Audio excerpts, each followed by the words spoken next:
Welcome to part two of the winter sports season finale of This Week in Princeton Vikings Athletics here on VikeNation.org and ESP Media, powered by Sidearm Sports. My name is Jason Griefer. Once again, we're back with Princeton AD Joe Robertson. Joe, we cleaned up a little bit of most of the winter sports season, but still more to talk about here today. Let's get right into it, and let's start first with your academic quiz team.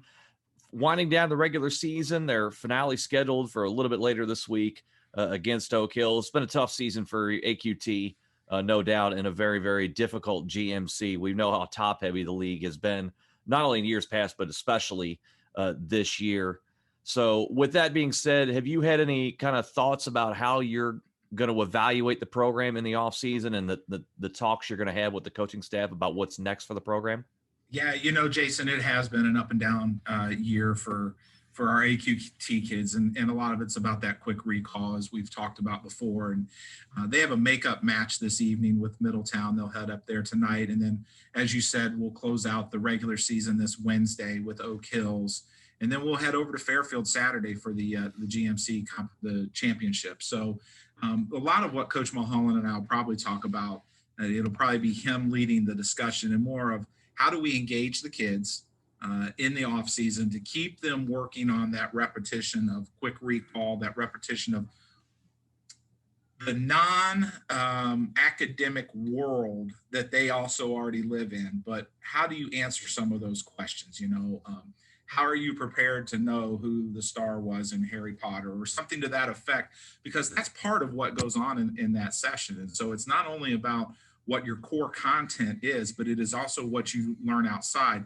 And I don't have the data, and certainly would love to probably look at this study, but I'd say 90% of it is what are you reading, and encouraging the kids to continue to read in the off season and doing more reading and challenging them with some different topics and different avenues to read, not just what they're interested in, but what they also may find interest in, and try to keep them going that way. Speaking of kind of up and down seasons, if you will, let's talk about your wrestling team. And really what I mean by up and down for the wrestling team, it's just been the ability to compete, whether, it's protocols shutting things down and just the smaller numbers because of that factoring in as well. And we look at how things wound down in the regular season. We move into sectionals, and, you talked last week about having a smaller group being able to go into the sectionals because of protocols, but we do get one through into the districts. Micah Cottrell gets through to the districts at 126. Pretty good achievement there to get through, given all that this wrestling team has gone through this season, is it not? Yeah, absolutely. It's the other way around. Marquise Gamble wrestled 126. Micah 120. Micah, the freshman, he sustained an injury in his second match at sectionals and could not advance. But all in all, let's go back to what you just said. So we've talked all winter long about the toils and struggles that our wrestling program has had to go through, and I've toned them the Magnificent Seven because we had 7 kids. Coach Powell honed in on 2. Some would say that's bad. Some would say that's a really good thing. I'm leaning more that that's a good thing, that what he did is he knew that the other 5 student athletes, they have not had enough time on the mat this year to put themselves in a situation where they would go to sectionals and just face some really top competition because of where they would be in the seeds. Mm-hmm. And we didn't want to do that to those student athletes. We're trying to build the confidence in them all season long. It's about everything we've done is about getting them time on the mat, seeing other teams, seeing other competition, getting them the exposure they need. But we honed in on Micah and Marquise this for this postseason because they were the most seasoned at those 2 weight classes. They had a chance, and Coach knew that he thought, I have 2 individuals right here that I think if we seed them correctly and we get them in the right situation, we're going to get them to district. And hats off to what he's trying to do, because he's just taken a very difficult situation in pure form of numbers and has made something work. And I think our season was successful because we were able to put our student athletes on the mat and compete. Given all the adversity, all the protocols, everything all of us have had to deal with, every school in the state with COVID, but to be able to take 2 to sectionals and get 1 through, and we really thought we would have gotten both through and probably would have gotten Micah through had he not gotten injured. Mm-hmm. There's a shoulda, coulda, woulda, but we had a chance there with both of those young men to get them into districts. But now we've got one, and we've got one that's a junior, and Micah was a freshman. So our future's bright in Viking wrestling. We just got to get those numbers back. How is Marquise feeling about his chances in the districts? So when they came back on Saturday, I went into the wrestling room. We had just finished the second district tournament game of the day, and I went in the wrestling room and just congratulated him. And he's a stone. He really, truly is. Like, there is very little expression on the young man's face. There's very little either excitement or depression or depressiveness, if you will. He just is like right there, stone. Yep, on to the next. So I think he is probably inside very, very excited about what he's doing. But now he realizes now it really gets tough, because essentially he's 2 matches away from a state qualifier. And the first match, let's just say, it's a coin toss, but that second match, I mean, that's when the nerves really set in. It's like, oh my gosh, can I do this or can I not? So he'll have a tough week this week just prepping. Coach Powell spars with him quite a bit and likes to go back to his glory days of when he was a state qualifier here for Princeton. Yeah. And sometimes I worry about him, because of that, but he handles it very well. But what our coaches do for our wrestlers, they are so technique driven. They spend a lot of time. I was watching them spar this past week, and when they were going at it on the mat, they would get into a certain position and then they would just stop and hold that position. And then they would move each other's hands to say, okay, if you're in this technique, put your hand here or swing your leg here. And it's so they're very technique driven. And when you tie that into along with natural athleticism, strength, and speed, that builds a better program for our kids.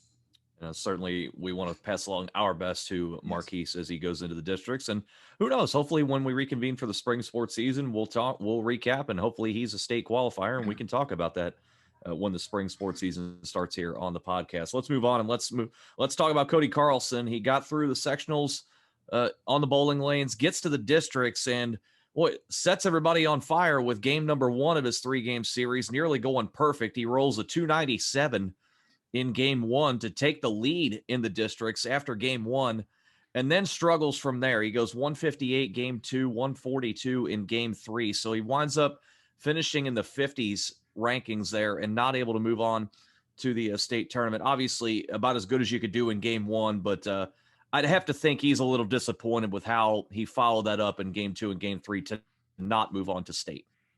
Without speaking to him, and I haven't had a chance to yet, you're 3 pins away from a perfect game in your very first match of the morning, and you miss it by 3 pins, and probably there's some mental that goes into that. And I would never have said that Cody probably lays a lot of emotion out there, because he doesn't, but I have a feeling that probably played a role into what happened. It transpired in the next 2 series for him. He kept leaning back on, I'm 3 pins away from a perfect game. What that could have done, doesn't take anything away from the career the young man has had in Viking bowling for us. And just so proud of all of our bowlers, but in particular, the way he's represented Princeton for the last 4 years. It's been really neat to watch the last 2 seasons and watch him, as I've said before, not only at the golf course, but also in the bowling alley. And he's got a bright future in bowling in front of him, however he decides to take that. Yeah, and it's just one of those things. There's sometimes, you just don't have a complete day, and any student athlete in any discipline has had that before. It just unfortunately came at a bad time for him. But as you said, still a fantastic career. And, 3 pins away from a 300 is kind of like knocking in probably your and I's world, a 6 iron or a 5 iron, 150 yards, and knocking it within 3 inches of a hole in one. It's just one of those things. It's like so close, yeah. But yet, just didn't seal the deal. So that's a good analogy, or a pitcher being a strike away from a perfect game, and gets broken up with a seeing eye single into center field. So, and nevertheless, like you said, doesn't take away from the wonderful career he had. And I know we had a chance to cover him a few weeks back in a match there. Very talented young man, and as you said, bright future wherever he goes and whatever he chooses to do in the next phase of his life. Let's move on. Let's move on to the hardwood, and let's talk about basketball. And we'll talk about the boys first here in a second and their journey in the sectionals. But I also want to give a shout out to the Princeton Lil Vikes. Saw a note get passed out on social media for the little guys there. The third grade team, the Princeton Little Vikes, hit a shot at the buzzer to win their final game of their season. They go 19-1-1 to finish their season. Are we already scouting this group to see what they could be at Princeton High School? We are. We're laying the foundation for the future in front of us. I'm trying to think now what class that is. The class of 2030, maybe. I don't know, third graders. But what Coach Wyatt did when he came here, he started this little Vike program or brought it back in terms of that we focused on our elementary kids that are at Princeton and giving them an avenue. Now we started it and we said, hey, we're gonna semi have cuts, if you will, or build a foundation. And part of that had to do, we just didn't have enough coaches to coach. We probably could have had 15 third grade teams running around playing games. We don't have enough coaches to do that. And he's very deliberate. He has his 7 through 12 staff working with those kids, fundamentals, games, dribble tag, what have you, but they all want to play. So hats off to what they did in the third grade. I wish we had film of that shot, because we could carry it on. And when the young man gets into high school, we'll go back to that memory and see how that plays out. But it's been a great year for them. Been a great year for our boys basketball program, despite all of the hurdles that we had to go through. Yeah, 19-1-1. That's pretty cool to see the youngsters do it. How do you end in a tie? How do you end a basketball game in a tie? Now that you say that, Jason, I'm going to bring that up with him. How do we end a basketball game? Could we add a free throw contest or something? Yeah, run a layup line. I don't know. Play knockout, something to that effect. Yeah, the one tie that's kind of a bizarre one here. I mean, even in hockey anymore, they go to a shootout. They don't end in the tie anymore. So. Something. We'll check on that. You get back to us on that and see if you can. I'll bring that back to you in the spring. Thank you very much. Let's talk about your high school boys program. And they go into the sectional after a long layoff. They had to shut down the last 2 weeks of the regular season because of protocols. And you get Hamilton in the opening round, and Hamilton's certainly had their ups and downs, to say the least, out there. News has been out there about the challenges Hamilton's endured as the season has gone along, but Hamilton gets the better of your team in the sectional, and so the Vikes season ends, I think, earlier than they would have liked. Do you feel layoff might have been a factor in that one, or did you just catch Hamilton on a bad night? Combination of both. I look back and I say we played 12 and again, nothing again. I mean, Hamilton has a really, really good basketball team. They do. Yeah. And they faced a very, very tough Elder Friday night, but. When you play 12, when your schedule's set up for 22 games in a regular season, and people can criticize and critique that from what you want. Some people say that's too many to try to get in a high school regular season. Some say it may not be enough. I'm a big supporter of 22 games. We never were able to get in sync in terms of, we had a really good start, and then we would get some momentum going for our kids and a rhythm going for our kids, and then all of a sudden there's a stop. And then we would come back and we had a really good momentum going for our kids, and then there's another stop. And then we had another semi-momentum going for our kids, and we end on a very tough loss to Lakota East, but we're getting ready, and then all of a sudden there's another stop. So, it's really tough to try to measure what they could have done had they had some consistent momentum. Some people would say, they would have been tired, or, it's just battle tested. I believe more of it's they're just out there playing, and it just keeps them going in their rotation and how they feel comfortable about themselves. So you add that, and then you add how tough it is in the GMC. Some can tell you that the GMC may have been down this year. I would contest that the GMC is probably never up at what some conferences would think, because we're just beating each other up night in and night out. Yeah. So, we probably all could have gone into the same situation in that 4-set that man alive, it's a battle night in and night out for, not only to try to see where we are in a conference, but then you turn around and we all see one another again in postseason play. So now we're also battling for position. in the tournament. And so it's just a kind of a double-edged sword, but that's what makes the beauty of the GMC.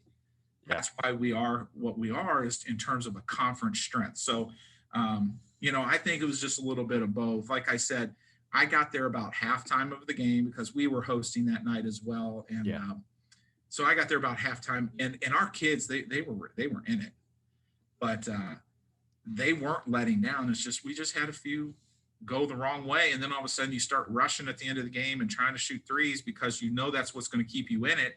And you make one and you have some great momentum going, and you think Greg's going to get on a little bit of a roll there. And Bowen came out the first half and he was on fire, and then he comes back out the second half and he couldn't find the rim.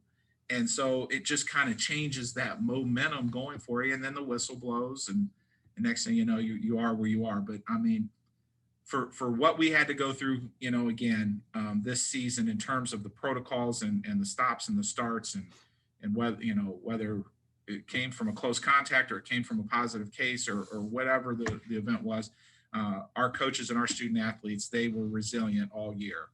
And fire is inside of them. And our seniors laid the foundation for that fire to be inside of them. And I know they're going to walk away like, man, we didn't get a full season, or we didn't get to have an opportunity to do this, but they're going to walk away knowing that they laid it all out there on the court night in and night out. And they've laid the groundwork for what the future holds for us. And obviously a lot of pieces coming back. Bowen Hardman scheduled to be back next season. We already know his future. He's committed to Ohio State at this point. But we also saw recently it be announced on social media that you have another one heading to the college level. Jesse Albertson committed to Wilberforce University. So that's a pretty cool honor. He's able to go and play at the next level here. Talk to us about Jesse and how you've seen him develop over the years, and what Wilberforce is getting in a player in Jesse Albertson. Well, last year he was so quiet, and it was just a different season last year. But then he comes out this year and he's kind of tested a little bit in terms of his attitude by Coach Wyatt, and I think Coach Wyatt brought a little bit of some would say nastiness out of him because of the way he put him in that position defensively. And he's strong. He can attack the basket. He can rebound the basketball. But I love his attitude that he puts out there on the court, his brashness, if you will, because he realizes that you got to come out with a little bit of flair and excitement, and that gets your teammates motivated. And so, Wilberforce is gonna get somebody who's going to come with some passion. I think his mid-range game is probably where they're going to focus on him for working on and trying to improve that mid-range game. Obviously, the college game and the high school game are evolving constantly, and everybody's going to want to move out to that three and further and shoot the ball further. And so I think over some time, I think that's going to happen. Coach Mitchell will really probably spend a lot of time on that, make him a 2-3 guy. But, as he gets stronger, physically stronger, I don't know if he'll grow taller, but as he gets physically stronger, he's going to be a force to reckon with, because he is not afraid to dive on that floor and jump in there and get after a ball. He was one of the more enjoyable players I found to watch in our coverage of the basketball team, because as you said, he's got that bulldog mentality. He's going to go get the basketball. Odds are, if he's going after it with somebody else, his strength can move people. And you can only imagine what's going to happen when he gets into that collegiate weight room, how much stronger he can get. And I think he could be a very big factor, as you said, rebounding the basketball as well, even from the guard spot or a wing spot. I think he's a guy who could easily average 7-8 rebounds a game at the college level. Yeah, I agree, Jason. I think he's got a really good future in front of him. I really do. And that shooting stroke is coming too. As more work in the gym, that's a solid stroke, solid foundation for that shooting stroke. Well, and I think Coach Mitchell has a pretty good resource in a young lady named Kelsey that maybe she can spend some time. I don't know what he's allowed to do to bring her around, but maybe Kelsey will help with that too. So there you go. And we'll be keeping an eye on Jesse as he takes that next step to Wilberforce in the years to come. Let's move over to the girls' side and talk about the girls' basketball team. And we talked last week kind of about the struggles late in the season to kind of just find some offense. And then we get into the postseason, start to turn it around, get some good matchups in the sectional round, and you're able to get all the way through into the district final. You're all set to take on the number 1 seed, Huber Heights Wayne, a chance to go on to the regional. and all of a sudden we find out the season comes to an end because the team has to go into quarantine. I'd have to imagine this was a pretty bitter pill to swallow for the players and for Coach Phillips. What was the reaction from both Coach Phillips and the team when they found out the season was over? Well, Coach Phillips got the call earlier in the afternoon on Friday, and she immediately called and came down, and she's like, "This is where we are, and there's no way we can go. We've got a quarantine." And we follow the guidelines of Hamilton County and the health department set forth there, and the term "is what it is" really getting to be a bad term to use anymore. But Sure. when you go 10-5 in our league and 15-7 overall, and you're playing yourself in for a district championship, coach kind of said, had we tried to gut it out and play, I couldn't have slept that night, and I have to feel like I what we're doing is right. And I said, not only what you're doing is right, it's what we have to do. And so I just I went back this morning. I looked over and I saw we lost earlier in the year to Mount Notre Dame, district champion. We lost earlier in the year to Centerville, district champion. Mm-hmm. We lost earlier in the year to Mason twice, district champion. So you take our combination of where we are all in all, and some can say, yeah, strength of schedule, if you will. Hats off to our girls. Hats off to Coach Phillips. Hats off to all of our team for how well they played this year, for all of the, again, all the adversity that they had to go through, district runner-ups, and it just, it kind of is what it is right now. And so the point is we've got to make sure our student athletes stay healthy.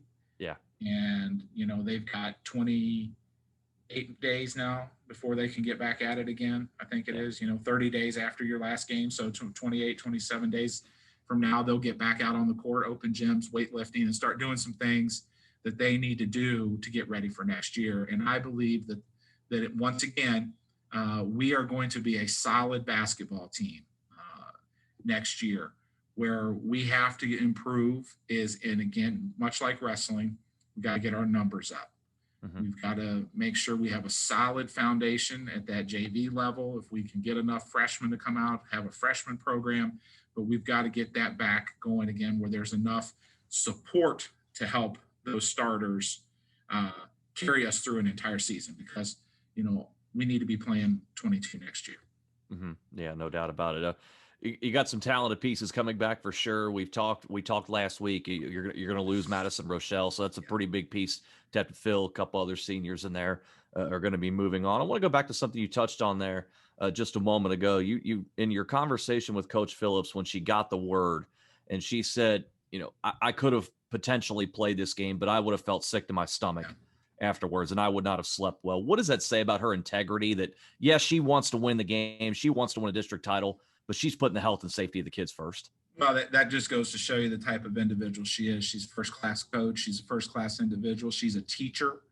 Her integrity above all, the health and safety of the kids above all.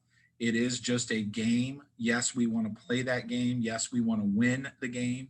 But there are bigger things in this world that are more important. And all in all, at the end of the day, we're going to look back and we're going to say, that team did it the right way, and that team competed the right way, and that team, all of our student athletes, every school, I think that we're going to look at across the board are going to say the same things. They're going to learn from this experience that we've had and build upon it moving forward. So just super proud of how Coach Phillips interacts with our kids, and super proud of how our team handled it. And they were really down. They were. I had players call me and, Mr. Roberts, if we go get rapid tested right now, can we still play? Can we do these things? And it's, and you try to, and I told a couple of them, I said, girls, I'm not even going to try to give you a sense of hope, because it's just not what the protocols say. And we have to adhere to what the protocols say and what the guidance of Hamilton County Health Department says. So, we just have to learn with that. It's a tough pill sometimes. Did that make it tougher for you personally, being the athletic director, having to tell the girls directly, there's no chance this happens. Well, and the coach handled that with the team extremely well, and it does.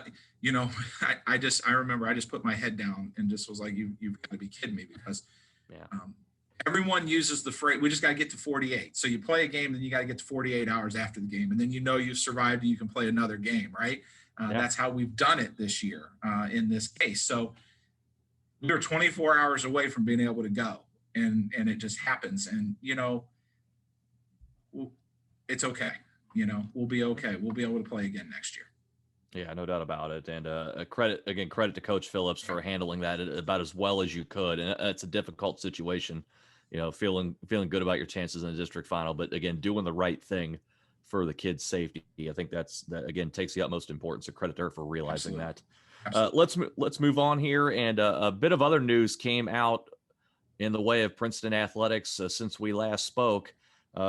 You're in a search for a new head football coach. Mike Daniels has resigned as head coach of Princeton High School. He's accepted a job as the on-campus recruiting coordinator at Army, so he will be helping out their football program now for head coach Jeff Munkin. In regards to Coach Daniels, obviously we all know his impact on the Cincinnati area and at Princeton High School for a long, long time. As he became the head coach, and over the years he was been the head coach, and now that he's leaving, what has been his impact on the Princeton football program, first of all? Well, he's a Viking through and through, as an alum of this school. His impact he brought back, he instilled a lot of priority to the kids of how important it is to be a Viking and what it means to wear the horns on the helmet and represent Princeton night in and night out. And, he's going to take that with him. He'll always be a Viking. He wanted to be a college football coach. That's a desire. It's a passion for him. Mm-hmm. And this is a pathway for him to get to that. And one of the things we were talking about last week before we informed the kids, he started really pondering this opportunity to go to West Point. And then he had to say it again, I'm going to West Point.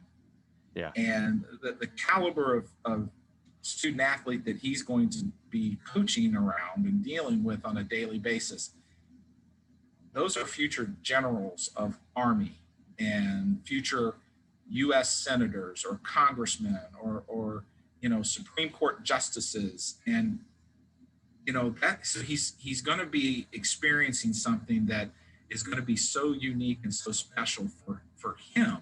Yeah. This opportunity is really hard not to say, go chase your dream. Yeah. And capture that. And, so we're real excited for him. I've said it to him before, and, sad to see you go, but happy that you are, because this is a focus, to go on to the next level and then potentially beyond. And, his opportunities are endless.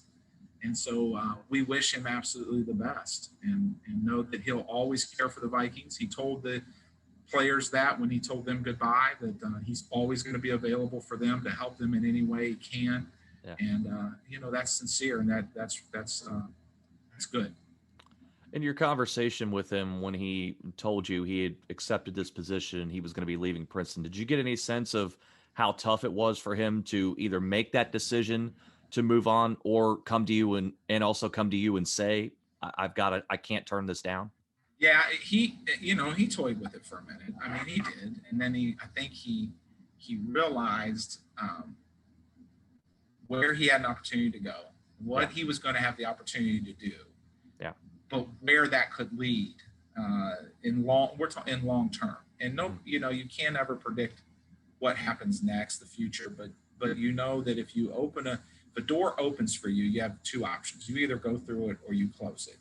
Yeah. And he's choosing to walk through that door because he realizes another door is going to open down the road.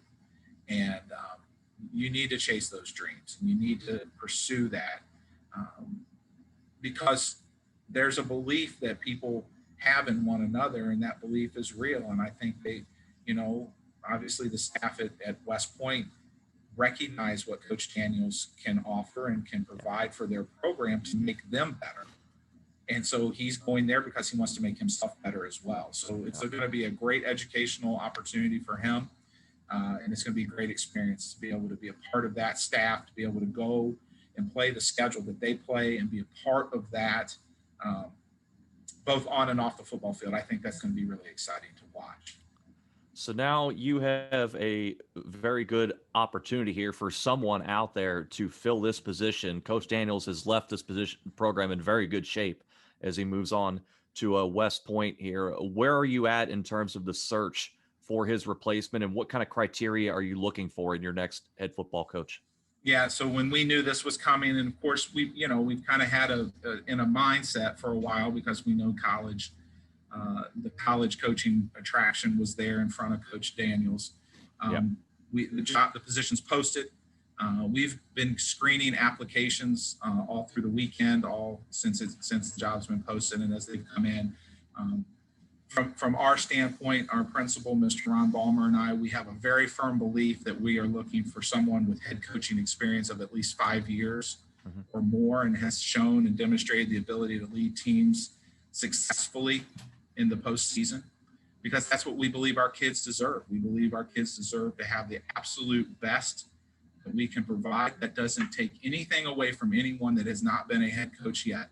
But in my conversations with him and our other administrators, if we don't seek someone that has that pedigree first, what are we saying? That we just don't want to settle. And so we've spent a lot of time trying to identify that and look for that type of opportunity. And if it presents itself, then we're going to pursue it. If it doesn't, we know that we have a strong pool of candidates that continue to apply for the position that we'll go toward and see what happens next. Obviously, I won't ask you to divulge any of the names that are showing interest in the job, but I'm curious to know, with the position, are you getting solely local candidates? Are you getting regional candidates? Are you getting candidates from states away? How broad is the geography of the showing interest in the job? The job is extremely marketed. We have received out-of-state head coaches from very large suburban schools to small rural schools that have developed strong traditional programs. So it only took the announcement of Coach Daniels leaving, and somebody heard the name Princeton High School, Cincinnati, Ohio, and then it attracts itself. And when you talk about, and again, what makes this job great outside of the fact that it is Princeton and the community and the student athletes that we have here that make this place so special, you look at our conference, you look at our facilities, you look at where we sit in the city, right off the highway, easy in and out access for someone to come in and be able to establish roots and establish a foundation and a family here. There are just so many things that are so attractive. And then the rich history and tradition that has been laid, the foundation prior to us, and will be here after we're all long gone. So there's just opportunity upon opportunity to make this an incredible place to come. Mr. Ballmer and I are very firm believers that we need some consistency in our program.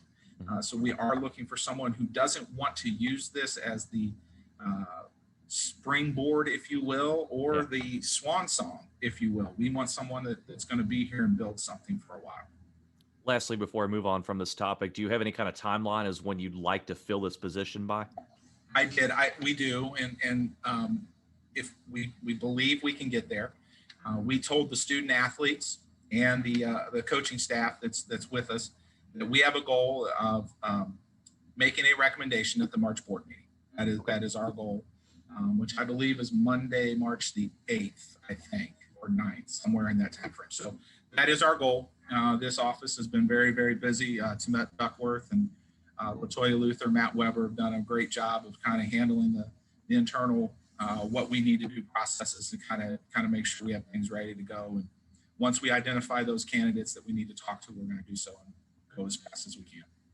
And hopefully in the spring sports season, to kick off the spring sports season, we can talk a little bit about your new head football coach. Lastly, here, as we're winding down the regular season, it's obviously been a very busy time for your athletics programs, trying to get seasons in, and we're pretty much got there by the most part. So obviously, as we talked here on the show today, quarantine has been a factor for everybody, and not just at Princeton High School, but for everybody, across the world, to say the least. But it's been extra busy for for you and your staff at Princeton, because you've hosted a lot of events thus far in the postseason on top of your student athletes going. Swimming sectionals, basketball districts there. You've got the basketball regionals coming up here. And I bring that up because we saw a nice note be put out on social media showing appreciation to your staff and those folks that were coming in to the facilities and the campus day in and day out to make sure that these events are run smoothly and pulled off without a hesitation and without an incident for these student athletes. Just talk to us a little bit about that and the staff that you have that's been able to do that for you. Well, I brag about it. And when I was at Lexington, we hosted a ton of tournaments. We prided ourselves there, and when I came to Princeton, we pride ourselves here. And our tournament team, they also are our regular season staff. They've just done an amazing job. Matt and Temet and LaToya have just taken on the tournaments, and they realize the importance it is that when those doors open, that it's a reflection of what we represent as a school and as a community, not just our department. And so we have an unbelievable security services group that greets every single one that comes in, make sure they know where they need to go, make sure the protocols are being followed. Our ticket staff that handles the scanning of the tickets and checking in the media and checking in the teams, they've done an amazing job. Not getting, because it's frustrating. It is if your scanner doesn't work or if the ticket doesn't come up, and we all understand that, we get that. But they handle it with such poise and just, hey, it's going to be okay. We'll get you in, no problem.